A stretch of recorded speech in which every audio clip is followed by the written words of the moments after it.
We're live. Good morning, good evening, wherever you are.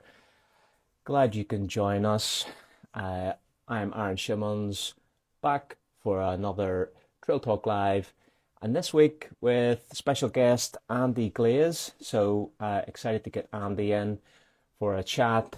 Before we get him in, let's just thank XMiles, Tantrums, and GOREWEAR, who are the sponsors of Trail Talk.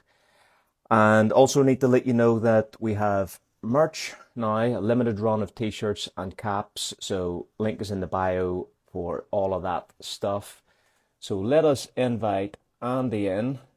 Ricky is sunning himself on a little island off the coast of Ireland. So Andy is the super sub. There we There we go. go. First time on live, so you know, It I'm can't. learning. This is your Of first course, Instagram live. It can't be. yeah. Maybe I had one at the end of a race once, but I wasn't actually looking at it. So Well, we're happy to have you here. Good to see you, mate. yeah, How are things with you before we get started? they're good. They're good. Yeah, no complaints. Just yeah, 2 weeks until Leadville. So and then there's this giant fire going on in California. So I'm probably going to be at work like almost every day until Leadville. So the stress is high. So, but we'll figure it out. That is definitely one way of taking your mind off the taper tantrum of Yeah. having to go to work and deal with those things. We Right. have we have got quite a lot of questions come in from Instagram viewers and things over the past couple of days. So we're gonna get into that. We're gonna do the normal trail talk um, rundown of the news, which is very minimal. But I think maybe a Yeah. good way to start this off would be I've told this story on the podcast before, but people always ask, how do you know Andy? And so maybe this time you can tell the story. Do not go into too much detail. It's not a big Right. story, but give it a couple No, of no. minutes. It was at TNF 2017, I think, right? I don't know the year, but it was, yeah, definitely at the North Face Endurance Challenge in San Francisco. And you and I played leapfrog for a good 30 miles, I think, and just ran a bunch of miles together. And then you'd go faster, and then I'd go faster. And then, we just made a connection out there on the trails like you do so many times. And then now we've seen each other at UTMB a bunch of times and, just in general on social media.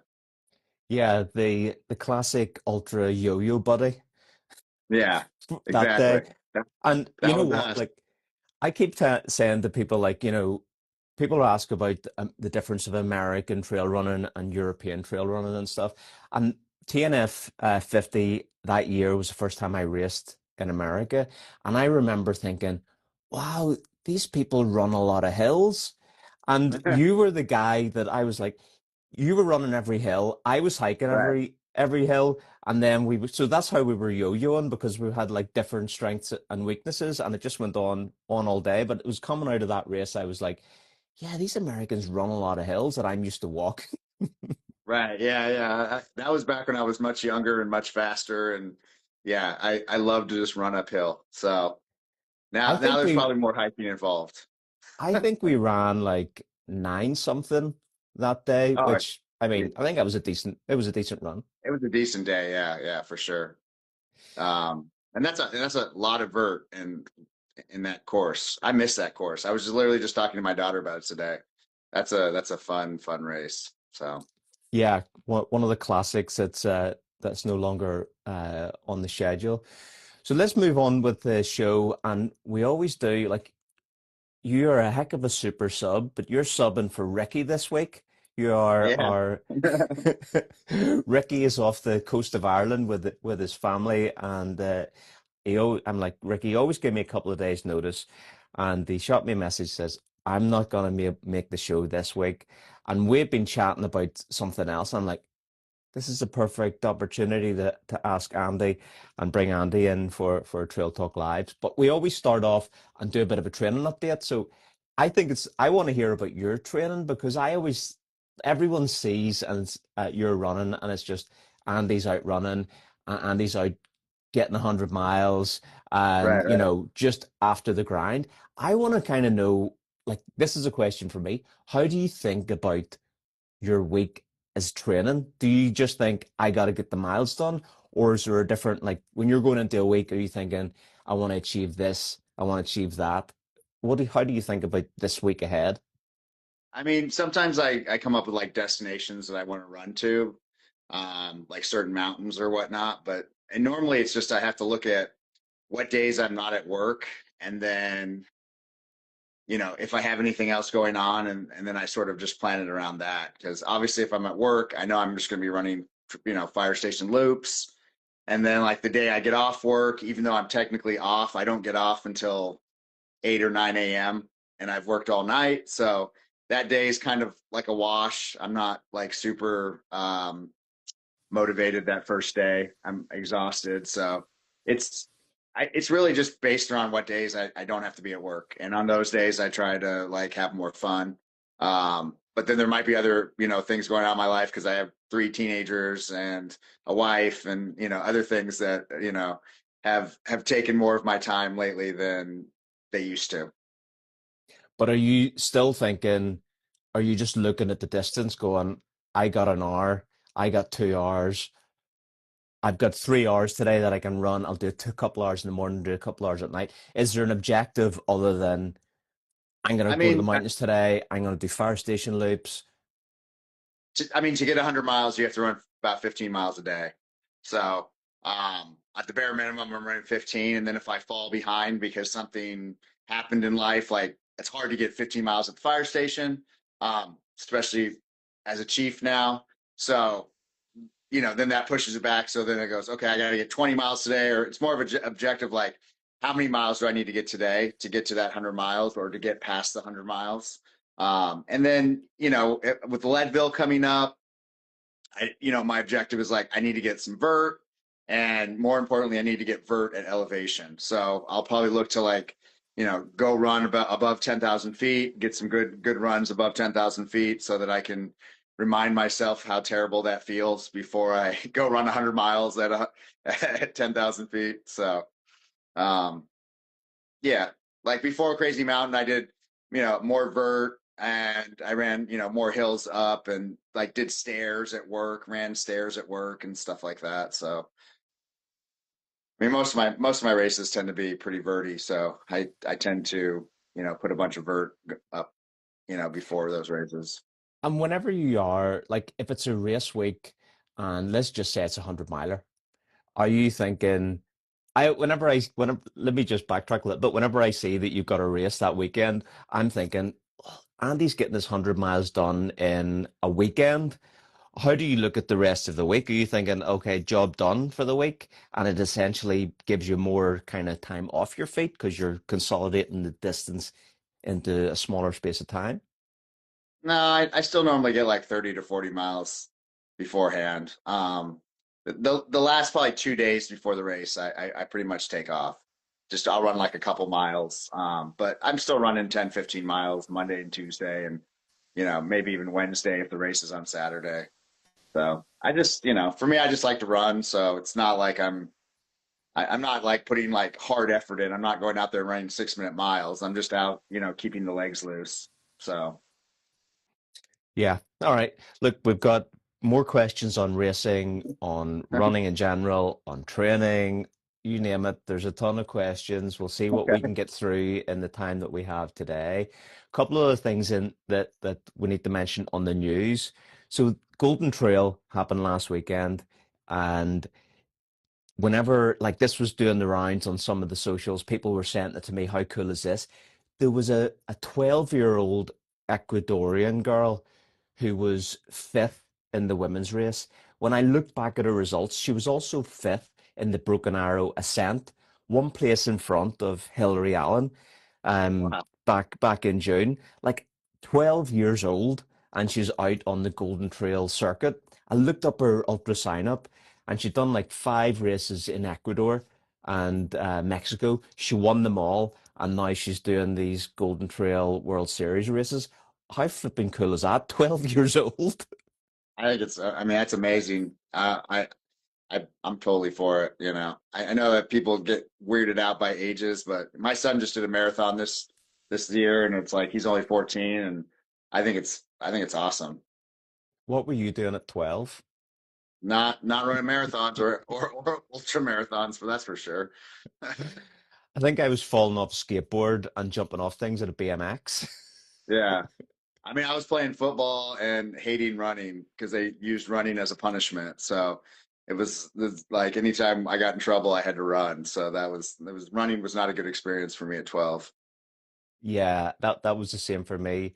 We used to do like a cross country loop at school, and I was like at the back because I did not want to do it. And we used to Yeah. like look for shortcuts, or could you hide in a subway and pick them up on the second line? Just whatever it was about getting out of doing it. And you're going out in a white vest, a cotton vest, and like little they called them plimsolls in the UK. They're like a little slip-on shoe that you used to use for PE. Yeah, not good times. That type of stuff puts people off running. Yeah. I remember those cotton outfits we had to wear in PE, and then I think I probably always ran in like Vans, like just flat Vans, because I had pictures of myself running like 5Ks and stuff back in the day, and that was I was always in Vans. So Yeah, the plimsoll was like a style without the laces. right, Next up on yeah, the agenda, did you hear about the UTMB reroute because of landslides?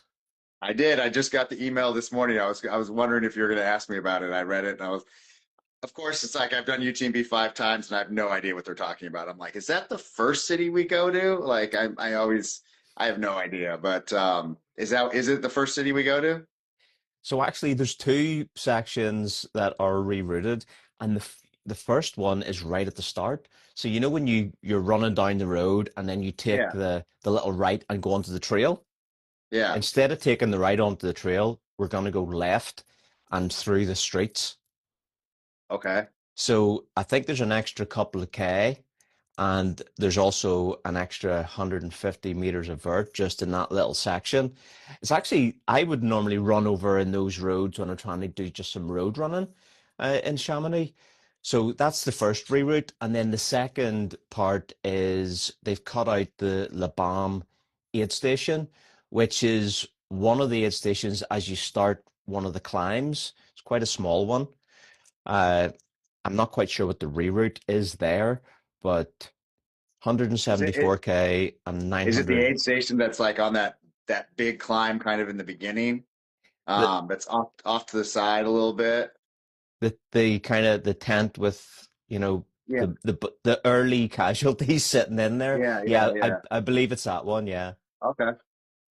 I mean, I've done it 5 times, and I feel like I've never really run the same course. There's always some sort of didn't we have mudslides last year or the year before, and like I think I got like an extra 3 miles and an extra couple thousand feet of vert. So, you know, I've done the summer route, I've done the winter route. It's always something different. But as long as I'm going all the way around, that's all I care about. Yeah, it's kind of strange because normally the reroutes have been later on in the course, whereas this reroute is like 2 mile, like less than 2 miles into the course, and there's a reroute, which is kind of mad that low Yeah, level trail they've had a reroute on it. So I think that's crazy that a landslide is so close to the river, the rail line, and the other houses. yeah. But UTMB It'll is be it'll be UTMB. interesting. Yeah, I love that dirt trail section too, because it's like you're running like an 8 minute mile and you feel like a god and you're like, this is amazing. And then you just get punched in the face as soon as you start climbing those slopes. Yeah, so I think this reroute at the start might make for more spectators because you're going to get Okay. people coming out of houses as opposed to Yeah. actually going to the trail where there's only a couple of entries to go across the river. So it kind of might be more fun at the start. I think it'll be nicer that it's not just this blast net downhill to La Houche with a couple of kickers. So I think it'll be fun. Well, I'm going to run it either way, so we'll see what happens. It is what it is. Right, let's move on. I've got some questions about the Andy Glaze book. So that's where I want to Okay. go to before we take into some of the viewer questions. So you announced the book, I can't remember when it was, but A couple months ago. let's talk a little bit about like what was the idea? behind the book? Is there a working title? What is the project? Like, tell us a little bit about that. Yeah, I mean, so in my head, I've been working on this book for probably a decade, right? Just like thinking about it. Um, and then I went on Sally McCraw's podcast, and she afterwards we just talked about her book and everything like that, and she like really put into perspective, like, you should start this. And I was like, yeah, I probably should. And so after that podcast, I just sat down. I said, I'm going to do an hour a day and just start working on this thing and see where it goes. And then, of course, with my slightly addictive personality, an hour turned into like 6 hours a day. And I, was able to write like 400 and something pages in a couple months. And I thought, oh my God, I wrote this book. How great, right? I was like, I wrote a book. Like now what? And now what is quite the extensive process. So I'm in the, I got an agent. The agent like represents a lot of other sort of influencer slash athlete people. Like, I don't know, like, and he basically painted like, these are your options. These are all the different directions you can go. I picked the option of kind of going hybrid, which means like I'm still using a publisher, but um I'm not taking any like money up front, like where they write like Yeah, whatever it's called, where they give you money, and then I'm keeping all the rights to my story. But I'm funding it basically. And so, that's where I'm at. Like I found he found an editor for me. I've sent the book to the editor. There's basically three edits where there's the first edit, which should take about 5 weeks, and then the second edit, and then the third edit. But the second and third shouldn't take as long. And I'll be working with the editor. Like she makes these the edits in like Microsoft Word, and I can see what she's doing, but I basically have to cut about 20,000 words out of my book because it's just a little too long. Um, and then when it comes to like how big a book is and all of this stuff, it has to be like a standardized size so that it can fit on a shelf, and that there's, easier to print and all these things, which of course, you never know when you start. I actually read a book on how to write books after it, learned a lot, but yeah. So, and then, I got the cover, and now I'm like trying to work with photographers because like all these pictures that you have from races and stuff that you want to use, you buy them, but you buy them for individual use. And then you're like, yeah, oh, wait, this is now for commercial use. So then that's a whole other, thing I've never done before. So like, I'm like trying to like work with photographers to like, hey, I want to use your picture. How much is this going to cost? Blah, blah, blah. Everything costs a ton, yeah. and it's just a slower process than I thought. But at the same time, it's okay. Like I guess if I go traditional publishing, and I talked to a couple people who did that, it can take like about 2 years to get a book out, and I'm hoping I'll get mine out in like 6 months by going this like hybrid method. So we'll see what happens. I always told myself when I got like 1 million followers, I would like write a book, and I'm about at 1 million followers. So I feel like it's probably a good time to try to push something out. And it's an autobiography about my life. My life is not like a straight line or anything like that. I've had a lot of ups and a lot of downs, starting at a young age, and even all through my 20s and 30s, and all these things. So um, hopefully, people can learn from it, and read it and understand that even if you're in a bad place, like there's always an opportunity to change, pivot, and change directions. Um, and so, that's what I'm doing. So it's a biography of sorts, and is it Yes. from like teenage years right through to now with like stories through the journey? Yeah. I mean, it starts kind of when I'm like, I don't know, like 13, because that's when I start getting into a lot of trouble. I got sent away when I was 16. And so it kind of maybe that focuses a lot on that. And then, I mean, I've had a very like extensive life, so I wrote a lot of things, but like there'll probably have to be a book too, because they're going to cut out like 20,000 words, and I probably could have written another 50,000.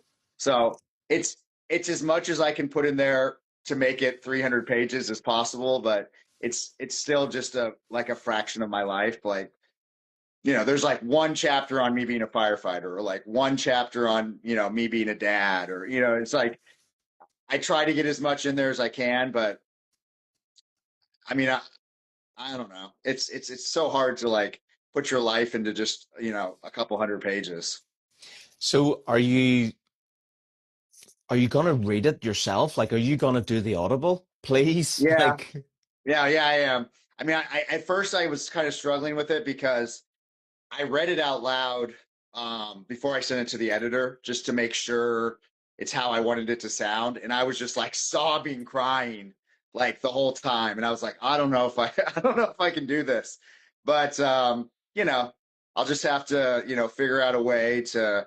I'm sure there'll be some like cracking in my voice, and I'll probably have to take two or take three on certain sections. But we'll get it done. And I think people are used to hearing my voice, so.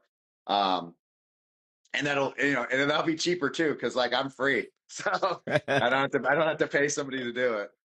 it makes such a difference whenever the author actually does the narration as well. Like, it just adds so much more to the book, and it does allow you that. It rewards that feeling because it comes out in the voice. So, well up for that. So we're looking at maybe like early next year we could see this book. I mean, ideally, I'd like to get it out for like around Christmas time. Maybe make it like a Christmas present or something like that. But we'll see. It, it's gonna move slow and then fast and then slow and then fast. So we'll see how the first edit goes. I think I'm 2 or 3 weeks into the first edit, so it's almost done. And then it was like once I get done with the first edit, and the second and third edit should be pretty quick, and then I can do the audible. Um, and like the cover and everything's done. I'm just negotiating costs and stuff like that. So it could be, November, December, so I'll keep my fingers crossed on that. But Any idea how long it is in terms of length? Like, when you look at your go through Audible and you're like, oh yeah, this one's 10 hours, this is 12, and there's like a length of time for an Audible that is like a right. yes, no. Like, if you see a book and it's like 3 or 4 hours, like, I'll pass on that. That's like a couple of runs.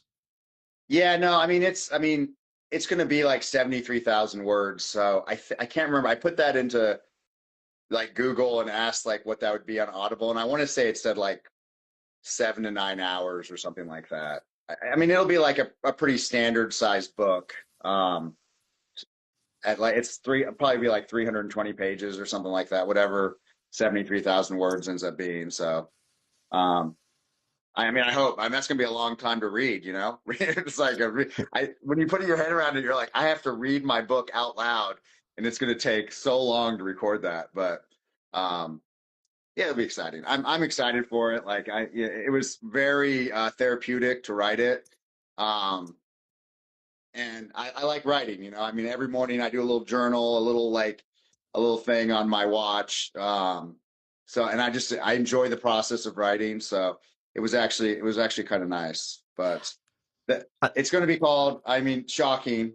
Smile, you're doing it wrong. So Perfect. so it'll, and like the cover kind of is like has smile big, and then or you're doing it wrong, and then it's like a picture of me in my jorts, of course. So we'll get the full vibe.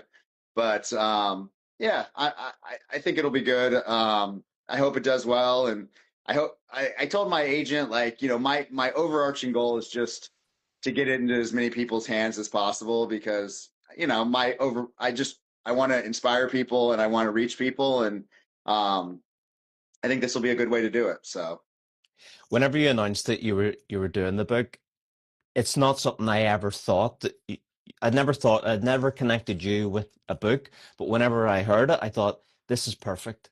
Like, you haven't taken sponsorships and done brand deals in all of the years where your accounts have blown up, and then this book just feels like Andy's doing it Andy's way. So it's yeah, like it's right. So right. I'm looking forward to it. Are there any books that have inspired inspired you? Because like we love running books as runners, as trail and ultra runners. We go hard on this stuff. Like we go in with both feet. So whenever there's a book, like we've all read all of the running books. That's the problem is there's not enough content to consume. So what books Yeah, have I inspired thought it? about that. I mean, there's a book, and of course, I'm not going to remember what it's called, but it's about like an ultra endurance swimmer that swims around England. Do you know what I'm talking about? I haven't read that one. No. No. Well, I'll have to find it and send it to you, and maybe you can like link it or something. But um, that's a really good book. Um, I like all the like books like The Obstacle or the Is the Way or um, what's the other one? Man, I'm gonna blank on all this. I'd have to go through my Audible to like look at all the books I've read.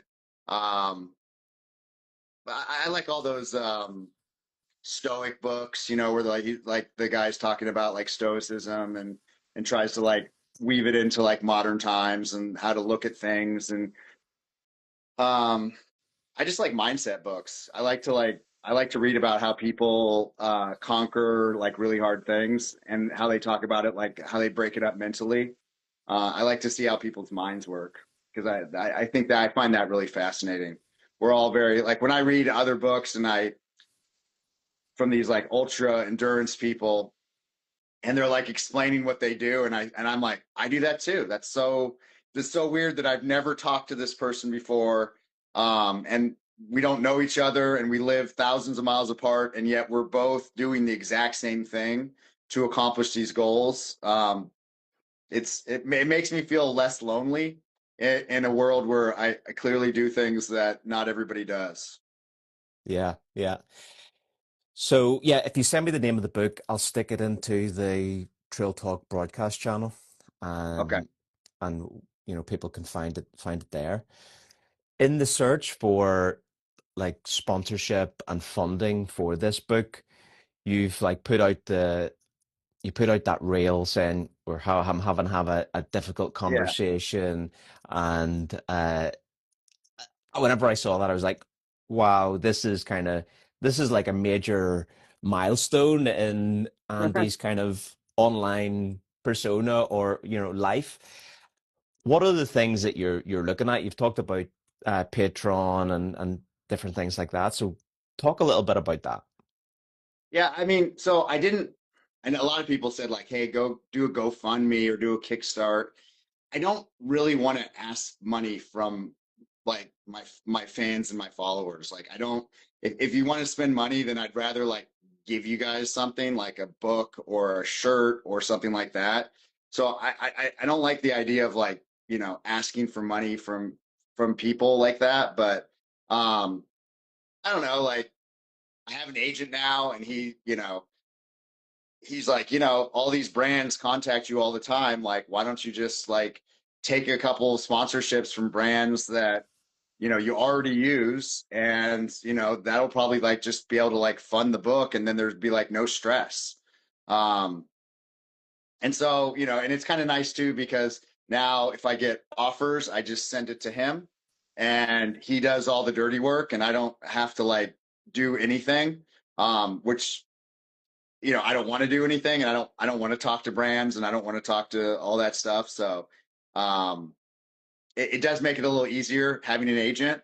Um, but yeah, I mean, I think at the end of the day, I might do a Patreon. I might do, I don't know, Substack, something where I'm offering more of me, if people want to see, because right now it's kind of limiting, right? Like I make short like viral videos on Instagram. And then on like TikTok, I make like long format race videos, but there seems to be an appetite for like people wanting like more information from like what do I use? Like what's my strategy beforehand? What do I eat before? Like all these things that like if I were to make videos, they wouldn't really do well. But maybe if I just made like long format content that was just on Patreon or whatever, it would just be able to help more people, without like worrying about if it got 100 views or 1,000 views, it wouldn't really matter. So I mean, I'm looking at that. there are obviously a ton of brands that have reached out. Um, I do have one that I'm working with right now, which I'm honestly, it seems silly because I've been so anti-brand for so long, but I'm actually like kind of excited about like the first little campaign I'm going to do, which it should come out. It might come out this week. So we'll see. But it's a collaboration between Hoka, Strava, and UTMB. So like my three favorite things in the world. Perfection. Basically, yeah, and like it's like what perfect timing and all. I'm like sometimes you just think like the world is kind of weird, right? Like you put yourself out and you're like, yeah, I guess maybe I will do like a partnership, and then like your three favorite things like come together and go, well, how about we do something together? And it just works out really well. So, um, but I'm not necessarily looking for things that I'm not already currently using. I've made a lot of money for a lot of brands just by, using their stuff all the time. And so maybe, maybe they'll do the right thing and give back, and maybe they won't. And maybe I'll just keep using them. I don't, it doesn't really matter. Well, I mean, think of all of the years, all of the months past where you have put the Hoka brand in front of hundreds of thousands, millions probably of Yeah. eyes with your Hoka Challenger, Hoka Clifton. I mean, I don't think I've seen you ever with any other shoes. Right. Yeah. No, I mean, I've been running in Hoka for like, I think over 10 years. So, um, it I always said like, oh, what if I want to switch, and maybe what if I want to switch, but I don't think I'm going to switch. So I like my Hokas, and I'm just going to like stick with them. So, and that's okay. Like, but at the same time, I always tell people, it's what works with me. If it doesn't work for you, like you still should go to a running store. You should get fitted properly, and there's a lot of different shoes out there, and you should really investigate other shoes because you want to find the shoe that fits best for you and works for your gait and your foot strike and all those things. So, um, I will stay true to that sort of message as well because I think there's a lot of options out there. A lot of people already thought that you had been taking on brand deals, and I know. I reference one that we don't need to delve into, but thinking back to the Prime bottle in LA Right. Marathon, which was, I'm guessing it was about, was it even a year ago? I'm not sure. Yeah, it was a year ago. It was last March. So yeah, I know. And I thought about that that. I'm like, wasn't a maybe I should hit Logan Paul up and see if he wants to sponsor me. that's one option going forward. But like Right, right. that was just you did that because your son was a fan of Prime and Yeah, Logan Paul, yeah. right? Yeah, all my kids were like, thought I would be really cool if I did it. So, and I did it, and I had a good time. So at the end of the day, it was like also really fun for me. Um, I've never run a marathon in a costume, and it's like it's pretty fun running a marathon in a costume because everyone gets really into it. So, um, but it was hot, man. That was a miserable day. Holy moly! Yeah, I can imagine. But yeah, we're used to suffering when running, so Right. That's what I told myself. I'm like, it's just 26 miles, just yeah. 26 miles. But So it let's was the move. 100K the night before that hurt me, because Yeah, you. I ran the 100K and then I went home and slept for 2 hours and then ran the marathon the next day. I So know, but you put it. You. The rationale was it's only a marathon because it yeah, was exactly. you'd I had already two just done hours of sleep, 100K. so it's a new day, new day. I'm always blown away whenever you do that sort of stuff because you do like you raise the bar on what I think is hard. You know, if thinking it back to what was it, the original, the first hard ass double, was it Canyons into Cocodona a couple Yeah, of years ago?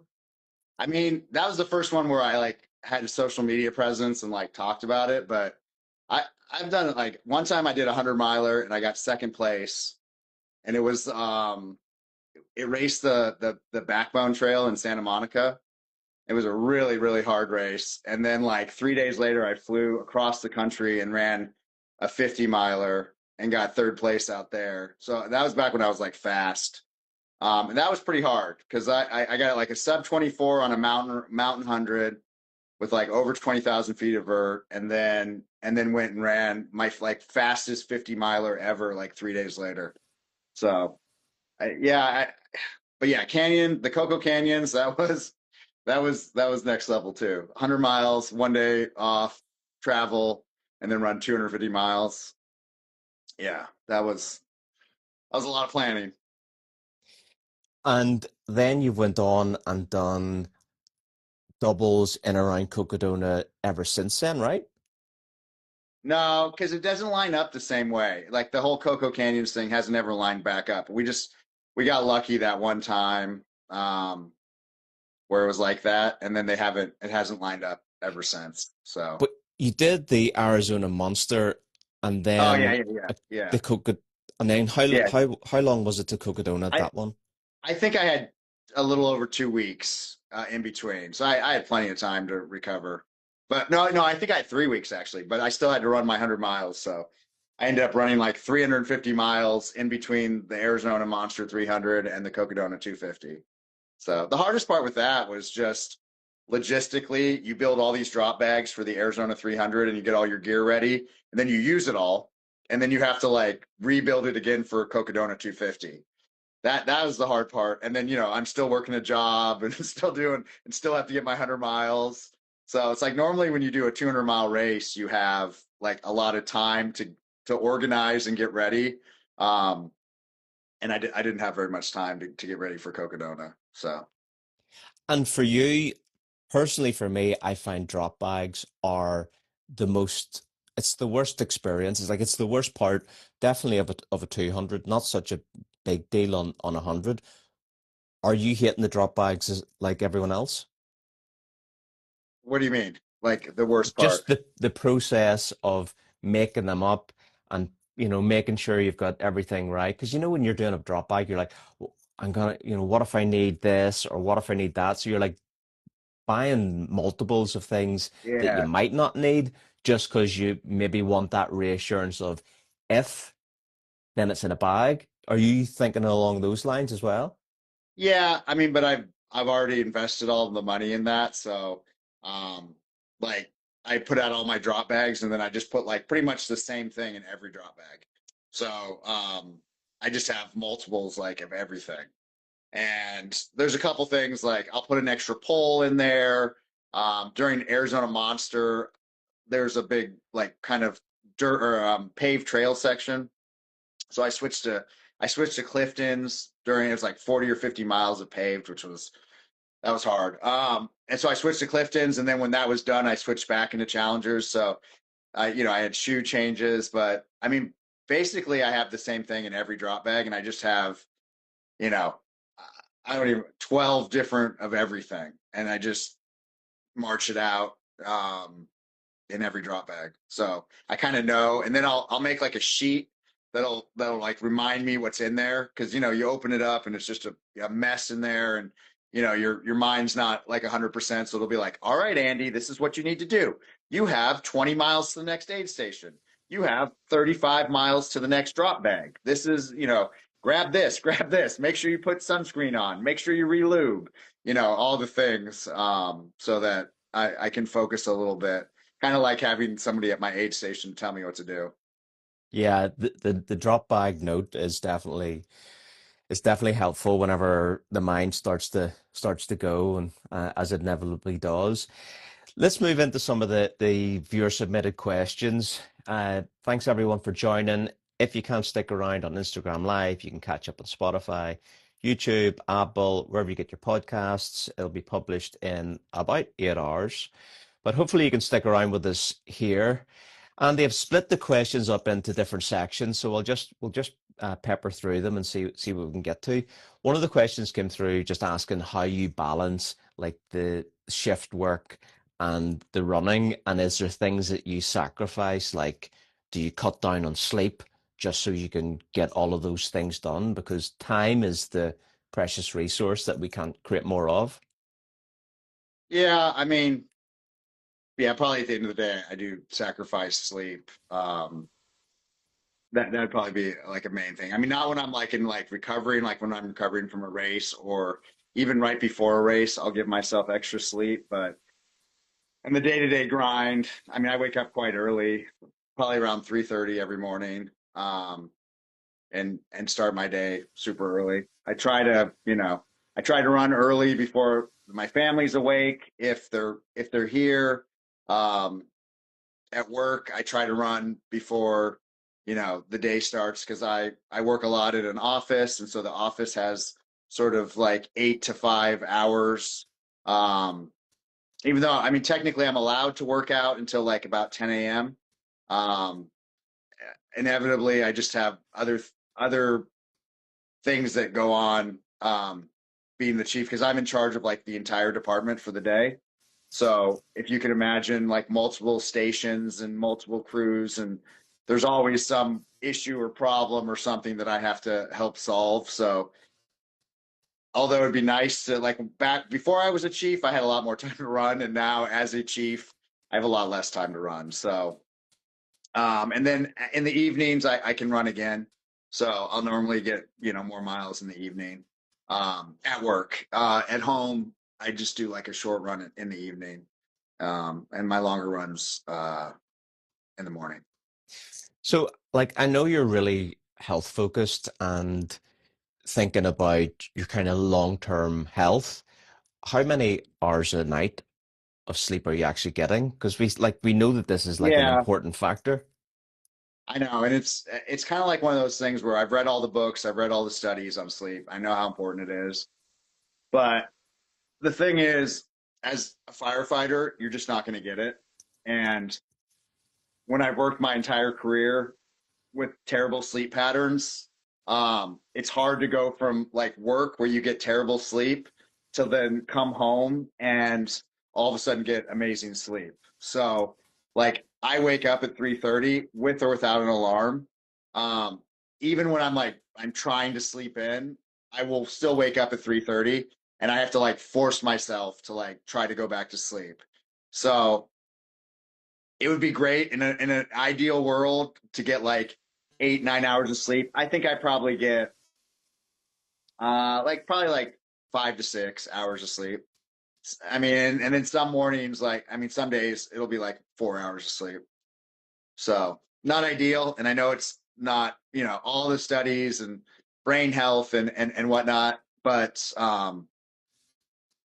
I picked the career that I'm in, and unfortunately, sleep is not like doesn't happen for firefighters a lot of times. So, I um, mean, I kind of always look for the silver lining and the positive, and what I'm hearing there is at least there's routine to it.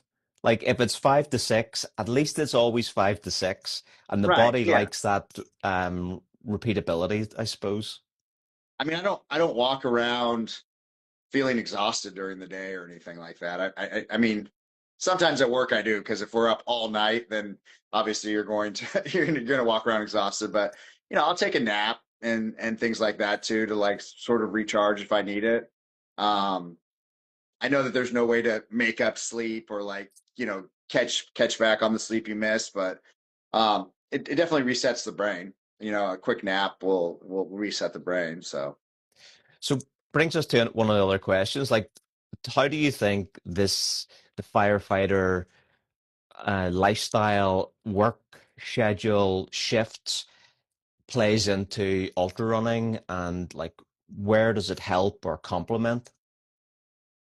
well, I mean, one, like it's a physical job, so it's like most firefighters are like physically strong, and we work a job where there's a lot of challenges, and you never know what those challenges are going to be, so you have to think very dynamically, and you have to be able to make decisions rapidly that can have very negative or positive outcomes either way. And I think ultra running has a lot of that similar stuff where a lot of bad things can happen to you, and you have to like figure out, well, okay, so this just happened. How do I make it so I can keep going, or how do I get past this situation? Um, and so I think that's similar. I think obviously most 100 milers you're going to run all night, right? So I mean, the lack of sleep and like being able to like function highly function at like 2, 3, 4 in the morning with very little sleep is helpful because you're going to have to do that in an ultra, and we have to do it at work all the time. You know, it's like you might get a fire at 1 o'clock in the morning. You're up all morning. You don't, you know, I mean, you're not going back to bed. That's probably 5, 6 hours of work that you're going to be doing. You'll get back to the station at like 7, 8 a.m. And maybe you got an hour of sleep before that. So we're used to like pushing through all night, even when we're tired. Um, and then like what I really like about it is when I've had a really tough shift, like like going home and then forcing myself to run because I'm like exhausted. What other job could you like not really sleep for 2 days and then you get home and you're like, I'm gonna go run 10 miles, right? You can't really emulate that unless you have stayed up for 2 days. And again, that's very similar to what mile 80 or 90 feels like in an ultra, or mile 190, where you got nothing in the tank and you're like, well, I still got to do 10 miles, you know, and you have to learn how to push yourself forward even when you feel like your tank is completely empty. So like whenever I was looking at the questions that were coming through, it was also like triggering for me some other thoughts. And I was thinking that there's quite a lot of questions about the firefighter being a firefighter. And I was thinking like the old adage that in social media, you know, we only see the good stuff. And I was thinking, yeah, you do, but like as creators, you think about showing more than that. But there's a whole part of your life that you really can't show too much on Right. the firefighter thing. And that's like, Yeah. there's like a massive kind of yin and yang to your life and what we see online, because like the firefighter stuff and what you see on a weekly basis is, I don't know of a better term, but it's like not safe for work or not safe to share. How are you using like the running to kind of cleanse the mind from these kind of traumatic things that you have to witness? Yeah, I mean, I honestly, it's kind of funny because I put very little about being a firefighter on social media other than like, oh, I'm getting in a fire station loop or whatever. Um, it's like anything, it's a job, so I can't be posting like Yeah. videos of myself at work. Um, but yeah, it's for me, and I've spoken about this pretty openly, but I have pretty like significant uh PTSD or post traumatic stress disorder that I've gotten over years and years and years of just really just seeing terrible things. Um, you think people call in the United States, we call 911 for emergencies. And so, you know, people call 911 when they're having their worst day. And that could be a series of, you know, everything you can imagine. Because I'm a paramedic too, so we operate in the fire service. We don't just go to fires. We go to, you know, when you're having a heart attack, when you're having a stroke, when you're having, you know, breathing issues, car accidents, drownings. I mean, you name it. We have to see it, and it just it stacks up in your brain over time, and it's like a real thing. I mean, it affects me. You know, I have really bad periods of like depression and anxiety from it. And what I found is that running in general, I mean, obviously makes me feel better, but the ultra running is a time when I can really decompress and I can like shut the brain off. And sometimes that's what you really need to do when you're in these sort of PTSD episodes is like just turn that brain off. And then like a computer, you turn it off and then you turn it back on and it and it resets. But it's hard to turn it off because the brain, you know, doesn't want it wants to stay in control. And it wants you to feel the way it wants you to feel. So 50 or 60 miles in, it'll finally shut up and then I'll feel good. So that's probably why I'm starting to get more into these like 200-mile distances, because then I get multiple days of peace. Where, you know, I love the 100-mile distance because, you know, you still get 40 miles of peace or 50 miles of peace. But when you get 200 miles of peace, that's even better. Yeah, yeah, well said. And thanks for sharing that. A couple other questions that came in about the firefighter thing was about we have a lot of viewers in the UK and in Europe, and they were asking about like the fitness test. I want to know like what is the fitness test? And also one of the other questions was like, have you like how well do you do at the fitness test? Because I think we're all assuming that Andy Glaze is fairly fit at this point. Right. Um, so it's interesting. Like we do these fitness tests before you get hired, but we don't have like a yearly fitness test at my department. And some departments have them, but um I mean, so it's kind of like this is one of the things I struggle with as a leader is I try to push fitness and push staying in shape, but in a lot of departments in America, like once you get hired, you have a 1 year period of probation where it is very, very physical. And every day you are going out and training hard and doing all the activities, which are all very physically fit. And then it's kind of like you're a professor and you get tenured. After that 1 year, like, yeah, we still train and yeah, we still do things, but it's at like a different level. And it's almost like it's more self-motivated. Like guys that want to stay in shape will still go out and do those activities, but we don't necessarily have like a set like test that we have to do. Um, and and so that's like one of my things I talk about is just like, staying out of the blue chairs. In the fire service, we have these recliners, and a lot of times guys will go in those recliners and watch TV and just chill. Um, and what I like to do is like, encourage people to stay out of those and go work out instead. And I think that's better for your mental health, your physical health, and all those types of things. So I've been able to influence a lot of firefighters, I think that way, which is good. But there's a whole generation of older firefighters that are still kind of not like that. And but I think that the tides are turning. I do those the stair challenges. So we go around the United States and we race up like really tall buildings, and we wear all our gear and we breathe. We have our masks on and breathe air and do all that. And I'm pretty fast when it comes to that sort of thing, and that's pretty fun. I up until this year I was able to beat everyone in my department, but this year I got beat by like a 21-year-old kid that's just a absolute stud. I beat him the year before when he was 20, and I talked smack to him for the entire year. And so he like really buckled down and got really, really in shape and then just crushed me. But that's okay. That's positive influence, like that's what I like to see.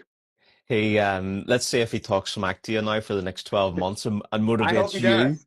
Yeah. Yeah. I mean, the thing is I'm 26 years older than he is. So, I will take the L. I still beat everybody else, but he got me. I love it.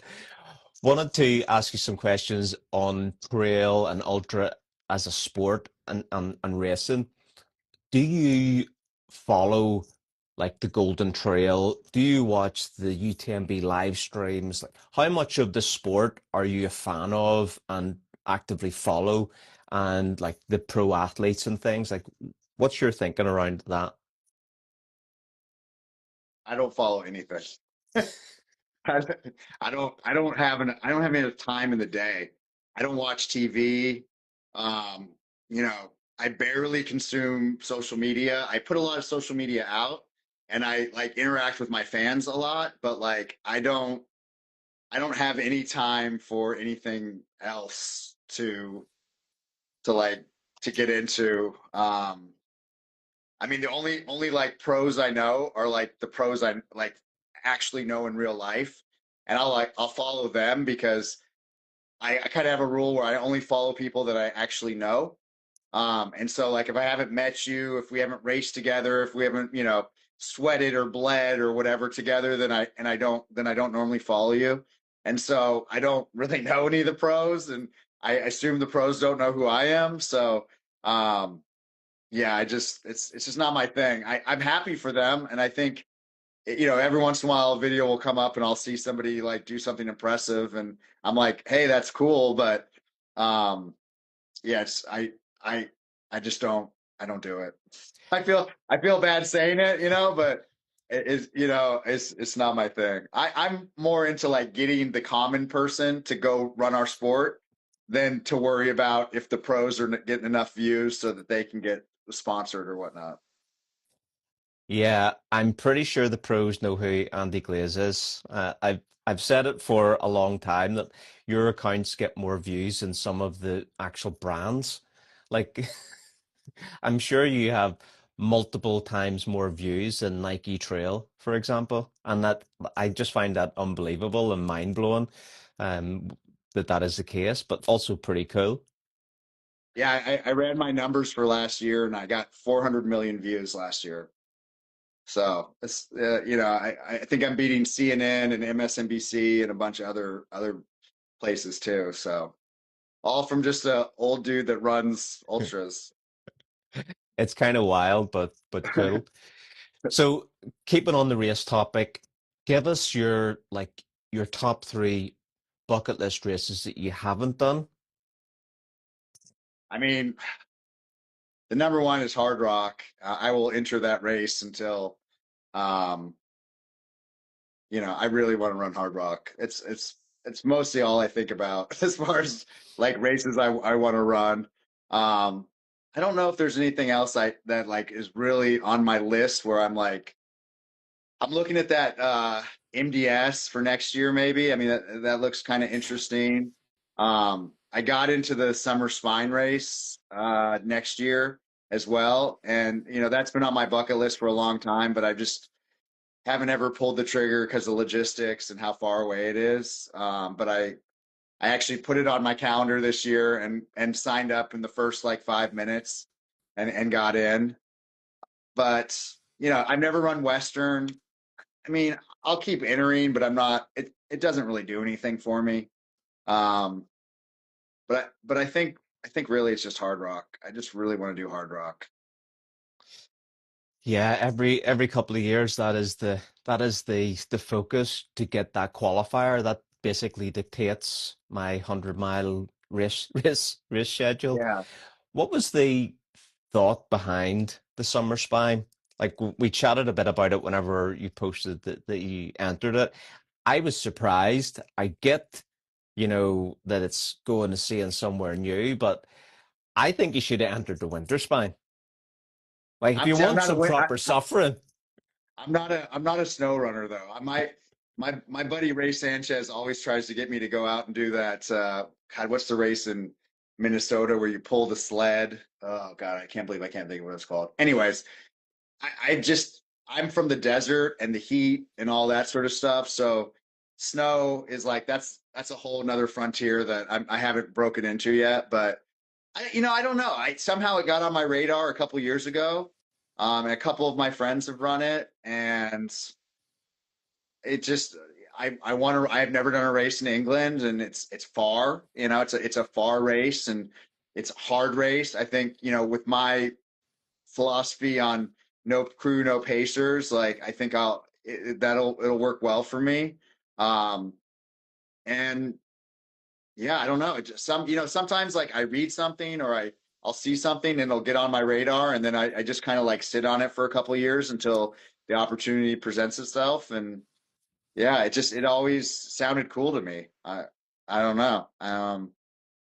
It seems like a lot of the people that do really hard things, like they always go out and compete in that, especially like maybe some of the people that did Barkley and have been successful at Barkley have all gone out and done that race. So I feel like it must be pretty challenging. So yeah, I'm like you were talking about earlier. I'm like I try to go out and do things that are like exceptionally hard because I want to test myself and I want to like experience new levels of hardness. Yeah, and I think it actually is a race that suits the drop bags. The aid stations are excellent. The volunteers are always amazing. They're, out there out of the kindness of their hearts. But it's not a essentially really a crude race anyway. And what I love about that route is you get to experience England. Like you're running Yeah. up through the backbone of England, and you, from someone that hasn't run in England, you're just gonna see, like we were chatting about this, it's just gonna feel so English, like Right. Right. Yeah. in the little pubs and cottages and the stone walls, and it's. I think you're gonna have a blast there. Yeah. I mean, I hope so. I'm gonna soak in the whole experience, and you have a ton of time to do it. So I mean, I can't imagine, the logistics of how I'm going to carry that much food and water. That's where I'm going through right now. But it's amazing how many followers I have from England that have reached out to me that have done the summer spine, and they've given me so much like good information. That is one lucky thing for me since I have so many followers. Is anything I do, I'm like, yeah, I'm going to run here, and I'll have like 20 people message me like I actually live in that city, and like they will. It's really great. How are we looking on time? We've probably just come up to around an hour. Can we take some more questions? Yeah, yeah, I'm good. All right, let's switch it up into injury and rehab. A lot of people want to know how you manage this. I want to know how you manage this too, because I've had a string of injuries over all of the years of running. It's part of the sport, but I don't Yeah. know how you do all of these miles and don't have an injury. Even one of the questions that come in, we just throw it into the mix and just talk about it is like, what about running when you've got the flu? Assuming that you've been ill at some point in the last 5 years, like talk a little bit about that. I mean, I've gotten sick a few times. I don't get sick too often. Um, and I don't know if it's just because I live a healthy lifestyle, or I mean, I take a ridiculous amount of supplements and a lot of them are like designed around not getting sick, like supplements like vitamin D and zinc and things like that. But and I wash my hands a lot, do all the things that you're supposed to do so you don't get sick. I do have young kids, and then I'm a paramedic, so I'm around a lot of sick people. But my mom always tells me it's because I have German blood, and that's why I don't get sick because our family survived the bubonic plague or whatever. I don't know if that's true, but when I get sick, it just sucks, and um, it just makes it much much harder to get it done, and mostly on an energy level than anything. Is like you obviously have no energy when you're sick. I Those hard weeks are the weeks where I just like kind of buckle down, and I just am like I have to get it done, and it's just going to be hard this week. And then after I'm through it, I just look back as, oh, I survived another week. I kind of like the weeks where they're a little harder and a little bit more challenging. At least when I'm sick, I normally aren't. I'm not going to work, so at least that is off my plate.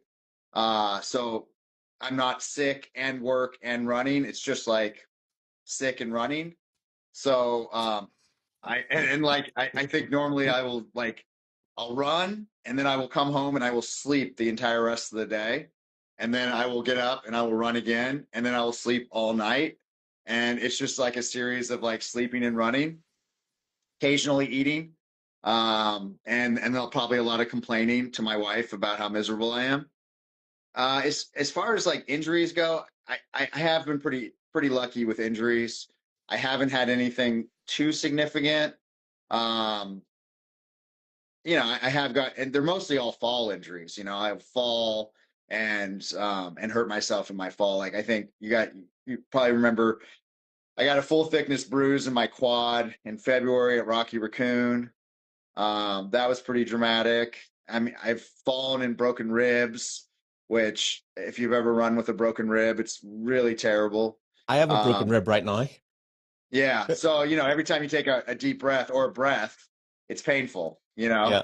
Um, but the doctor will tell you, right, that like he wants you taking deep breaths because that's important in the like the healing process so that you don't end up getting like pneumonia or something like that. So, anyways, when I broke the ribs, I was actually doing 200-mile a week weeks. So that was really hard because I was like 40 something miles a day.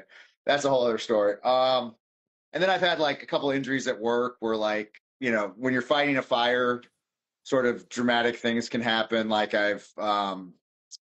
I've had a wall fall on me, and it hurt my ankle pretty bad, and I broke parts of my hand. But luckily, you don't need your hand. I just have a really fun pinky.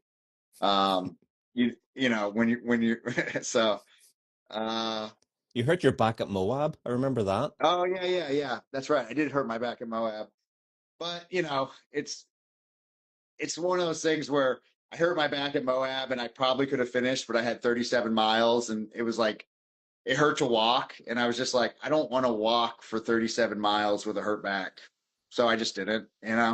I sometimes I will just there's like grit, and then there's like live to fight another day. And with Moab, I was like, I just live to fight another day.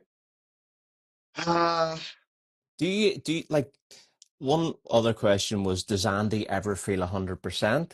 And what it made me think was like, how would you know what 100% is? Like, is 100% rested? Like, what is your 100% feeling great?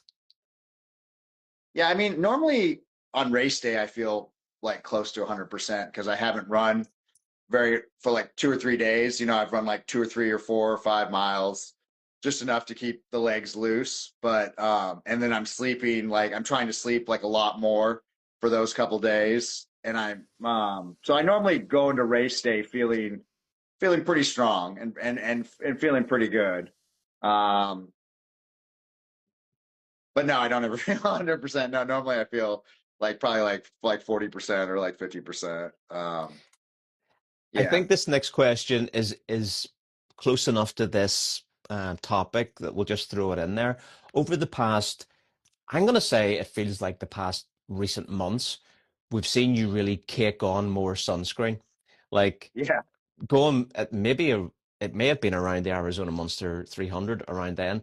So you're putting on a lot more sunscreen. It's starting to be like an Andy Glaze look.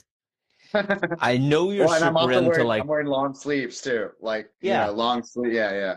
and I know it feeds into your thought of just trying to be healthy and protecting yourself.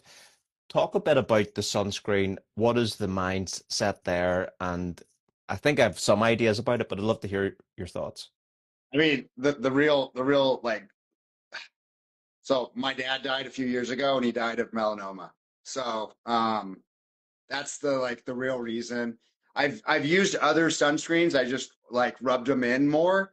And then, I read a lot of articles about using mineral-based sunscreen as a healthier option because the other sunscreens can have health issues with them. So it's like I've normally always used it. You just couldn't like see it. And then when I switched to like the zinc-based, mineral-based sunscreen, they're obviously way more visible. And I just don't really care what I look like. So, I just kind of like, lean into I'm just gonna like look like a freak, but I'm not gonna get burned. So, and I spend a lot of time in the sun. So yeah, it's that I mean, it's really just my dad dying really like up the ante with especially in races. Like if I'm, doing short runs or things like that. Um, I obviously don't apply it as thickly or like spend more time rubbing it in. But what I do is I put it in plastic bags, in my drop bags, and I literally just take it and I just go like this, and I'm like good to go because I'm self-crewed and all that stuff. So I don't spend a lot of time focused on what it looks like. Just I know I applied it on my face and neck and ears and that sort of stuff. But yeah, it did sort of take a life on its own in Arizona. Arizona Monster was real hot. That was a spicy race, especially the last couple days. It makes me think, have you seen there's a couple of documentaries on YouTube about the differences in American sunscreen and kind of rest of world sunscreen? Do you know Yes, anything about this? I mean I've definitely seen.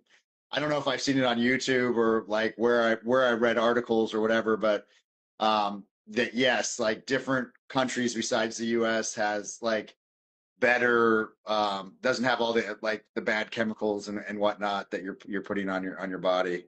Yeah, I I think found yeah. it was like the US has 9 approved chemicals for sunscreen, and the rest of world or like EU and I think Korea is really high up on the like the I've approved heard Korea is chemicals. amazing. They have like 16. So there's like they can cover more of the spectrum of damaging rays. So I was actually going to send it to you last week when I watched this. I was like, Andy, maybe stock up on some of the Euro sunscreen whenever you're over for UTMB. Maybe I just need a good sunscreen sponsor. You know, maybe that's the key right now. When Yeah, back in the day, they had this stuff that we all wore. It was called like zinc or whatever, and it was all colored. Do you remember that in like the the surfer 80s? stuff. Yeah, Yeah, yeah. We were so big on that back in the day, but it went away. yeah. Like let's move on a little bit on diet. You're a Okay, vegan, right? I am. Yes. Why? How long? What's the inspiration? Talk a little about that. I think like for what I need to say is being a vegan in some places is difficult. I remember trying to Yeah. be a vegan in Ireland like 15 years ago, and it was like you just stay at home and make your own food because you every Right. restaurant you went out to, the options were no good. But in Yeah. California, it's got to be like super easy to be vegan. It is. It's easy in California. I mean, when I became a vegetarian over 20 years ago, and it just sort of started. I was in like a midlife crisis period in my life where I was just trying to change everything and just see what stuck and what didn't stick. And I told myself I was going to just do it for a month just to see how it made me feel, just experimenting, just purely experimenting.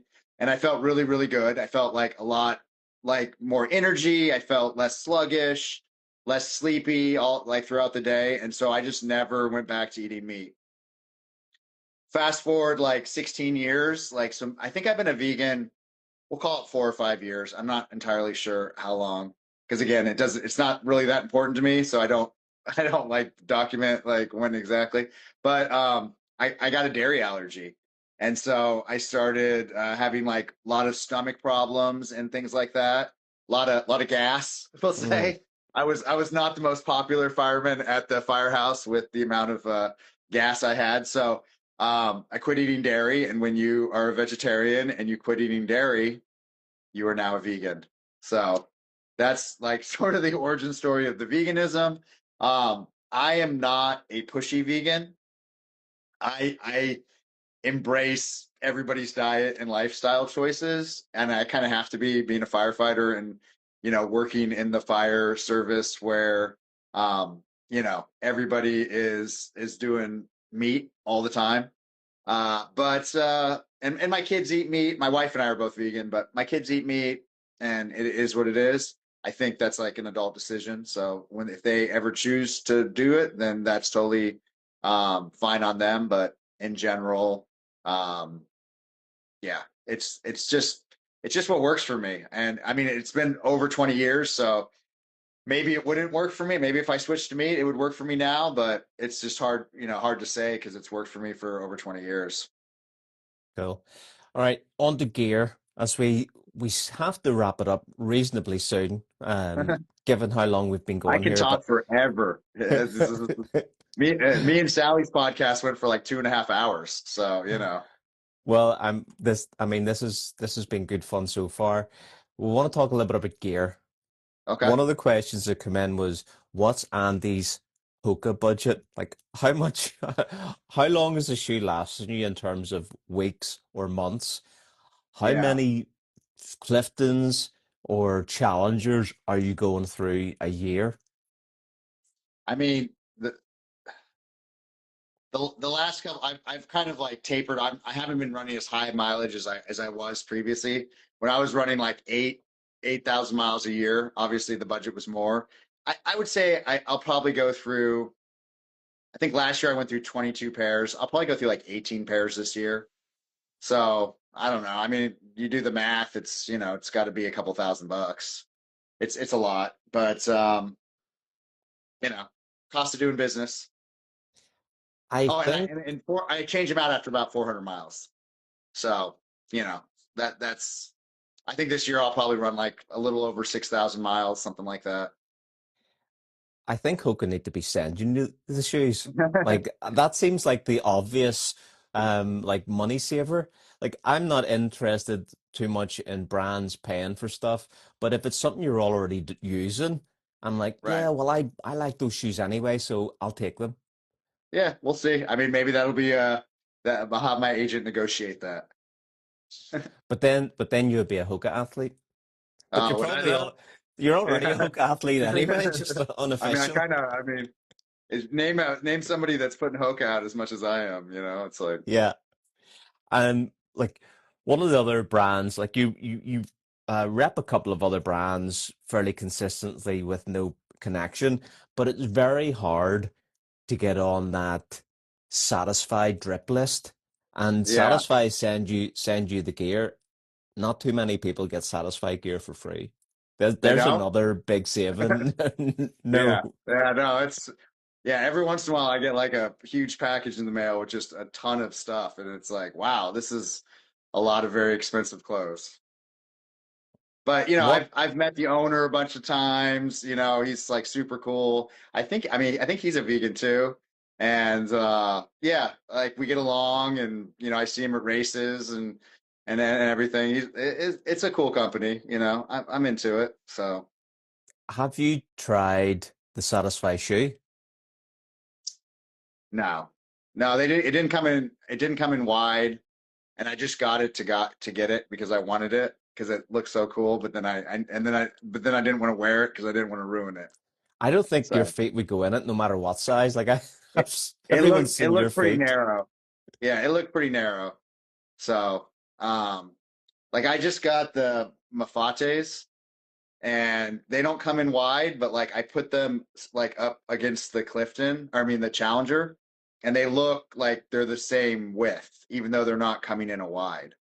So we'll see. I mean, I'm looking like for something a little bit more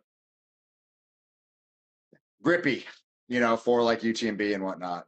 Because I some of these like this race I just did in Montana, I had such a bad fall, and it was just because I love the challengers, but they just don't have like enough grip if you're going down something like really, really steep and really, really rocky. Yeah, they're a road to trail shoe, and you've taken it into a mountain race. Do you ever like just try like the go to for so many people, like the speed goat? Does it work for you? It wasn't wide enough for my foot. Even in the wide, I felt like it still sort of cramped my foot. So I'm hoping that the sevens, when I guess a lot of people really didn't like the sixes. Everybody loved the fives. Not a lot of people like the sixes. So maybe the sevens, they'll bring back some of the fives. I feel like Hoga does that sometimes. It's like I remember like the Clifton fives, I hated. I didn't run in them at all, but I love the fours and I love the sixes. So I bought like every pair of four on the internet that you could find and then just waited for the fives to go away. And then when the sixes came out, I started buying the sixes and I like them. So, every once in a while they get it wrong. And then I think they get enough feedback. I've heard some great things about the new Challenger. Ricky has said Okay. like it's got a really nice foam in it, like the most recent Clifton. So I don't know if you've been running in that, but it certainly is getting good reviews. That's good. Yeah, no, I haven't. I still have like because I buy in bulk, so I still have boxes and boxes of the Clifton 9 and the Challenger 7. I haven't shifted yet. How much other free stuff are people just sending you with like the hope that it makes it onto social media? I mean, it's kind of weird because I don't put my address out like but like sometimes people just ship stuff to like my firehouse. Um which is like bizarre because like that's obviously public. I don't know. I don't get that much free stuff, but there has been a couple times like that my plunge that my cold plunge like I came back from I think from UTMB one year and it was just sitting in my driveway like it's like a full on ice cold plunge. It was just Yeah. like It's a proper sitting in my bath. drive. Yeah, it's like a bathtub, but it's like they're like $7,000 and it was just like sitting in my driveway. But I don't know. I mean, I probably get some stuff, but not a whole lot. I buy most of everything else that I like use. Um, like my watches and my headphones and all my gear. People will send me shirts and stuff, but um, not too much. Not too much stuff. I I'll w only like if I like something, then I will like put it on my social media. But if I don't like it, then I don't, I don't rep it anyway. Even if it's free or not free, I don't care. Like I have to actually like the stuff. what's the chances you're gonna cut the arms off your Satisfy River short to go for the full Max Jola look? Yeah, I don't know, man. It's like but then I have to put sunscreen on. You see, it's like The I like white arms and then the white beard. yeah, that would be wild. No, I like that Max did that. That was cool. Like he's way cooler than I am. He's Yeah, his own vibe, it was and good. he's in fashion. So I feel like he's going to find the most fashion forward way to do things. Yeah, I think the first that we saw it with the arms cut off that shirt was around States, and like people were the kind of the chat was, oh yeah, only someone that got the shirt free would cut the arms off it. I'm like, yeah, but it also looks cool as well. Yeah, yeah. It's a great shirt. And like I saw him, in AC and he had it opened all the way. And I do that too. And it's such a nice like vibe to run with like I think, we got to bring back buttoned up shirts in ultra running, because being able to open that all the way up and breathe is so nice on a hot day. I One of the questions that we've kind of bat around the Trail Talk WhatsApp community is what is an ultra? And of course, Right. we all know that an ultra is like it means to go beyond, and so it's anything more than a marathon. But Right. and I say this in jest, and there's a bit of a joke around it. And people are like, "Oh, you're poking the bear. You're taking, you're having a laugh."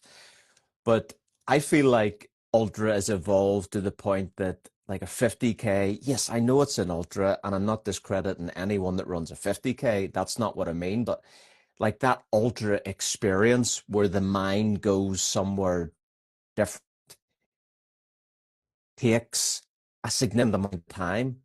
It doesn't really matter about the distance. It might take you to go through a night. It might take you to go through a day. Like, what does it take for you to feel that ultra experience?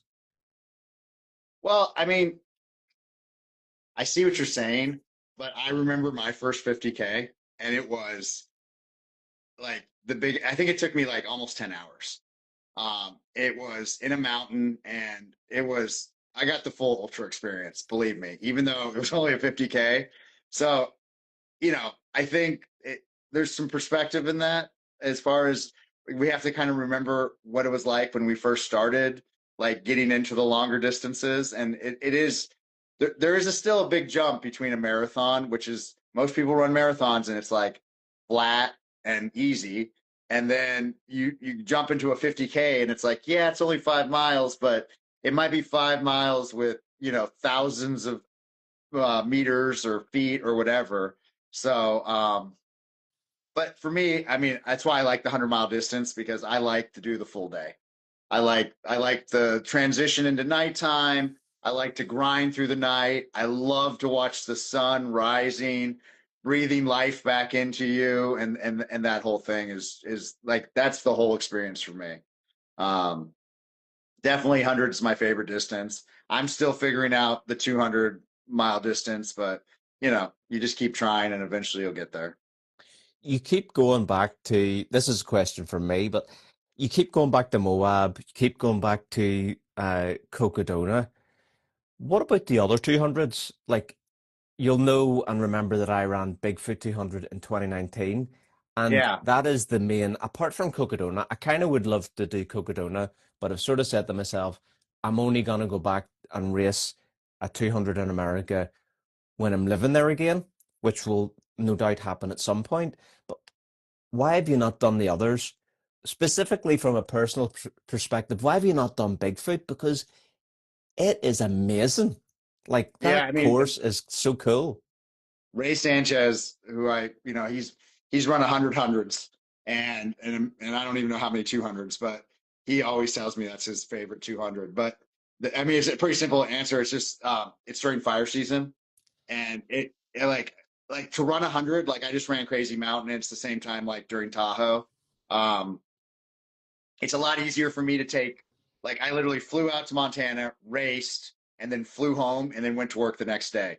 It's that is easier for me to do than to dedicate over a week for a 200-mile distance. And like, luckily for Tahoe this year, there wasn't much fire season going on, but like right now, fire season has just taken off. Like the whole state's on fire. Resources are going to be everywhere, and my job's going to get a lot more challenging. And Bigfoot just always is just during the shit show of fire season. So that's why I haven't done it. But retirement is around the corner. I'm getting closer and closer to retirement. Um, and once I retire, then I'm sure I'll do like the Triple Crown or something like that when I have more time to like focus on that and not worried about getting forced to come into work. I mean, Andy, the Triple Crown isn't enough for you. You need to do like the Cocodona plus the Triple Crown plus Yeah, yeah, something. I mean, UTMB will be in there, of course. So yeah, yeah. Well, I know it's like, well, I have to keep going and back to Mammoth. Cocodona. Cocodona, it's like I'm in a competition with six other guys, and we're all trying to be the last man standing. So we'll see how long that goes on. But yeah, Cocodona will keep going on. I mean, everyone tries to get me to go do that Divide 200, but there's just so many grizzly bears up there. I'm so scared of them. Um, and yeah, and then you throw in Monster. I mean, I had such a good time at the Monster 300. I know it got a lot of bad press on Reddit, but I looked at some of those people that were talking shit on Reddit, and they're like they've done like 150K and they live in like Georgia, and they're on Reddit like talking about how it's the worst race ever, and it's like, can you imagine being the race director for a point to point 300 miler and the logistical like challenges, and then to have all these keyboard warriors just talking about how terrible it was? I mean, I did it solo and unsupported, and it was freaking amazing. So I don't know what everybody's talking about. That's the internet for you, man. Yes, it is. It is the internet. Let's start to bring things to a close. A couple of questions come in on the kind of the influencer thing, and we'll just tackle those. But what is your like? You get that report. I don't know if you're an Android user. Actually, I should ask this question at the same time because you would be surprised at the amount of people like, just ask Andy what phone he uses. Yeah, yeah. Yeah, it's Android. It's a Samsung S25 Ultra. So it has all the like crazy zoom features and all that stuff. So, and I've been using those in my races lately, and people seem to really like the zoom features, being able to see, because sometimes when you're up in those mountains, it's hard to get perspective of how far you're really going and everything, and how small people are. And then I use Insta360 X5. So like for the shots that look like there's a drone in front of me, that's the Insta360, and then just my normal running is just my Samsung, because And I just want to say it again, I hate Apple products. So do you want to delve into that at all?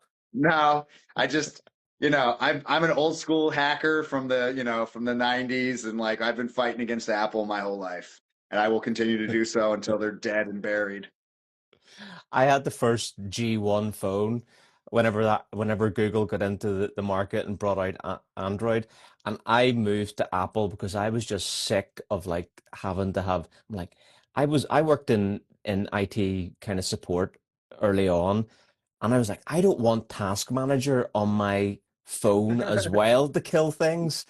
But I guess Apple just hides it, but the same sort of shit's happening anyway. You're killing apps and stuff.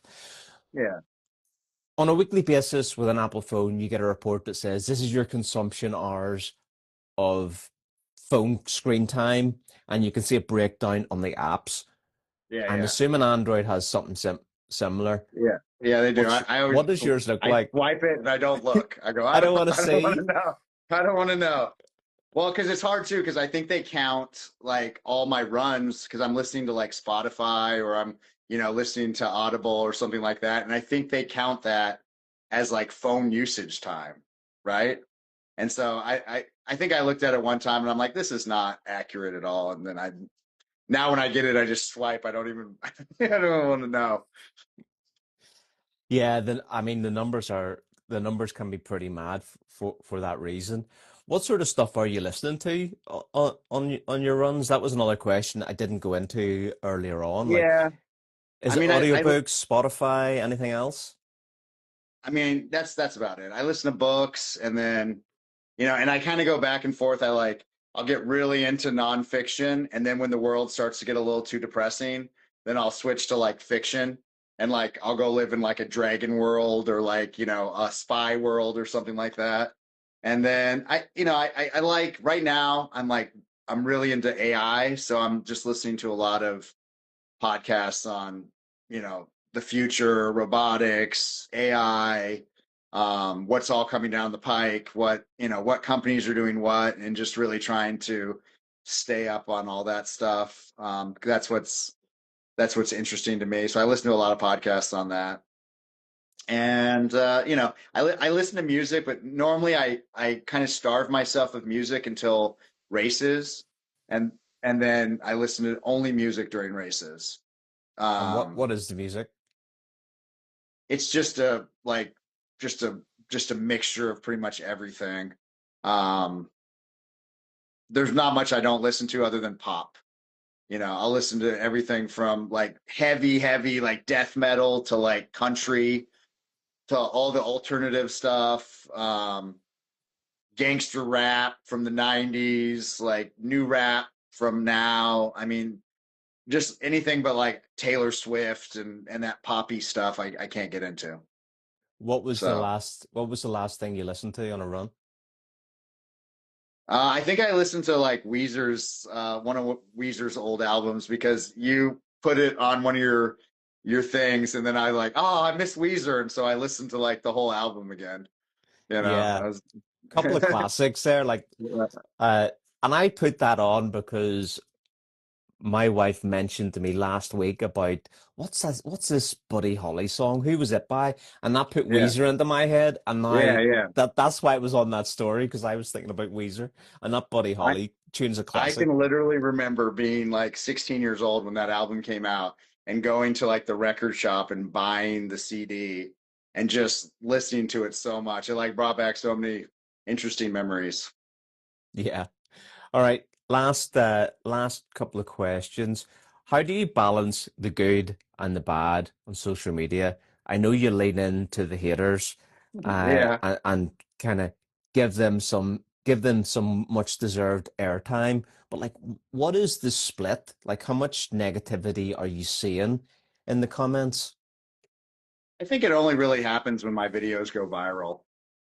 Like if they go over like maybe 1 million views, that's when you start to see it because they're leaking. Like if it gets over 1 million views, then now it's going into Gen Pop, whereas like under 1 million views, it's just going to kind of like the running community. And so Gen Pop is nasty, but the running community tends to be really nice and supportive. Um, and so yeah, I mean, it's mostly all positive, honestly. I would say maybe 90-10 or 95-5, something like that. Not very much, but when you get thousands and thousands of comments, 5% is still a lot of negativity. So yeah. Okay, that's cool. All right, Yeah. that's us, Andy. Thanks so much Okay. for your time. Any Yeah, yeah. closing comments from you? What does the rest of your week look like? What's in terms of running or anything you want to share? Uh, I'm going back to work tomorrow, and I don't know when I'm gonna get out. So it's like we have this giant fire that just like took off in Santa Barbara, and it's just so nasty. So I'm not sure what it's looking like. It's right now. I'm definitely going to work for at least 72 hours, and I might get a couple days off, and then it looks like I'm going back for another 96. So it's gonna be a rough couple days, and I'm like trying to figure out I'm gonna get like a little training for Leadville, um, but it's probably not going to happen. So Sleep such is deprivation life. is training. Yeah, exactly. Well, Exactly. well, next week Ricky is back, and it's actually our last remote show because then we're both in Chamonix. So Ricky and I will be live and in person from Chamonix, and then the week after that is UTMB week, and you'll be over. So, what are your Yes. plans around UTMB? I mean, I think I get in Thursday night and then race Friday, and then I think I leave Monday. So I don't know if you're going to have a show Saturday or Sunday, but that'd probably be the best opportunity to see me. Unless maybe, or yeah, maybe Friday morning, something like that. I don't know. I'm sure we'll get together. It's- I don't know if I want to squeeze a podcast into that very tight schedule, well, but maybe I we can just like swing by and say hi and jump in on you guys for like 10 minutes and then like move on or something.